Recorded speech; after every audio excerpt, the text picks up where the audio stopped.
Assalamualaikum warahmatullahi wabarakatuh. Nama saya Rizky Magfiroh, NIM 19402100002 dari kelas A3 KPI.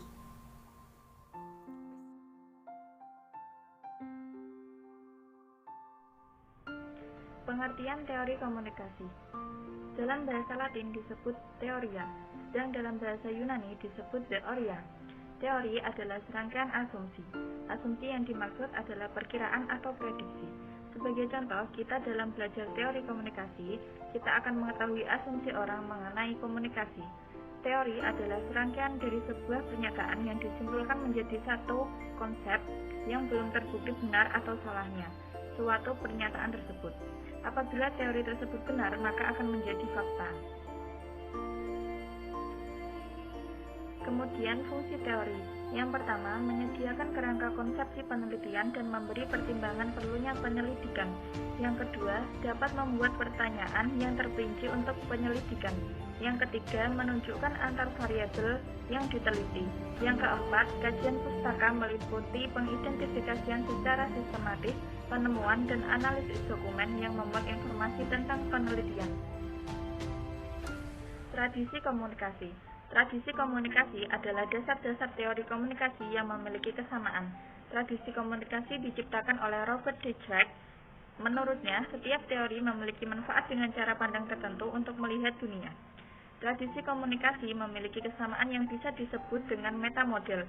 Metamodel bertujuan untuk membantu kita dalam menyelesaikan permasalahan tentang asumsi yang menentukan pendekatan-pendekatan terhadap teori. 7 tradisi teori komunikasi. Yang pertama, tradisi semiotik. Yang kedua, tradisi fenomenologis. Yang ketiga, tradisi sibernetika. Yang keempat, tradisi sosiopsikologi. Yang kelima, tradisi sosiokultural. Yang keenam, tradisi kritik. Yang ketujuh, tradisi retorika. Komunikasi antar pribadi. Komunikasi antar pribadi adalah komunikasi yang mempelajari berbagai aspek yang terkait dengan penciptaan makna yang terjadi antara dua orang serta bagaimana makna itu memiliki pengaruh terhadap orang lain agar dapat mengubah pengetahuan, sikap, dan perilakunya. Karakteristik komunikasi antar pribadi. Komunikasi antar pribadi dimulai dari diri sendiri. Komunikasi antar pribadi bersifat transaksional. Komunikasi antar pribadi mencakup aspek-aspek isi pesan dan hubungan antar pribadi. Komunikasi antar pribadi mensyaratkan adanya kedekatan fisik antar orang-orang yang berkomunikasi.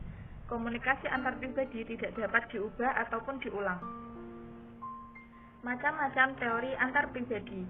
Teori kumpulan tindakan. Teori ini merumuskan tentang sifat kreatif manusia mengenai bagaimana mungkin bagi kita untuk mendengar, berkata, berpikir, dan berbuat, bahwa kita tidak pernah mendengar, berkata, berpikir, dan berbuat sebelumnya.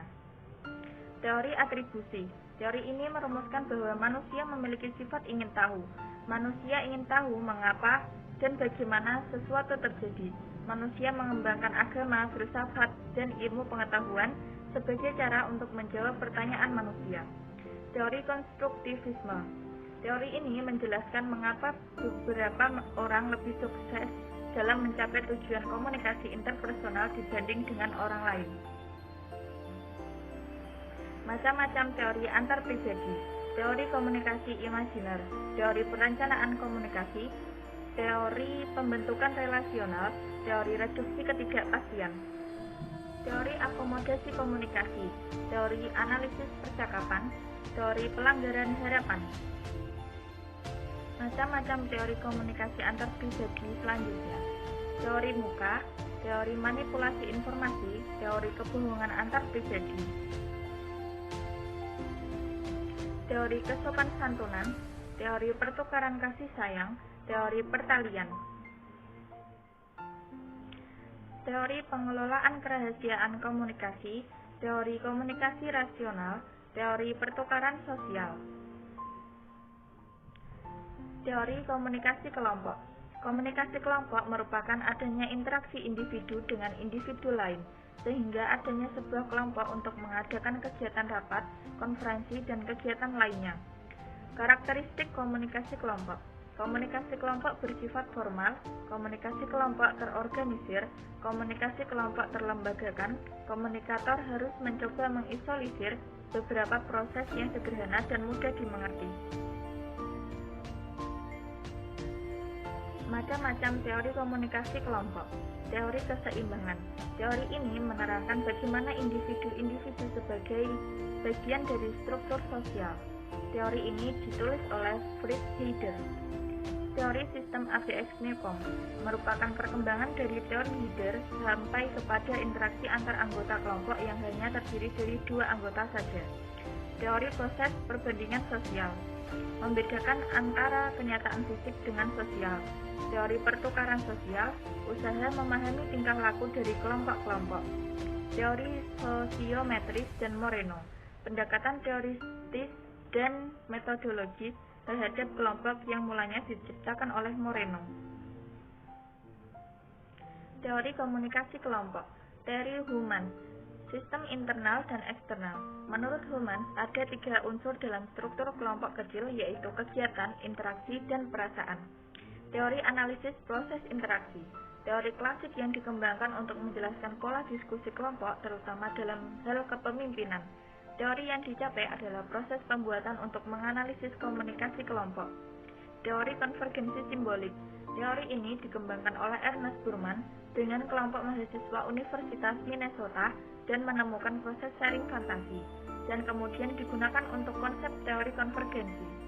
Teori kepribadian kelompok merupakan studi mengenai interaksi kelompok pada basis dimensi kelompok dan dinamika kepribadian.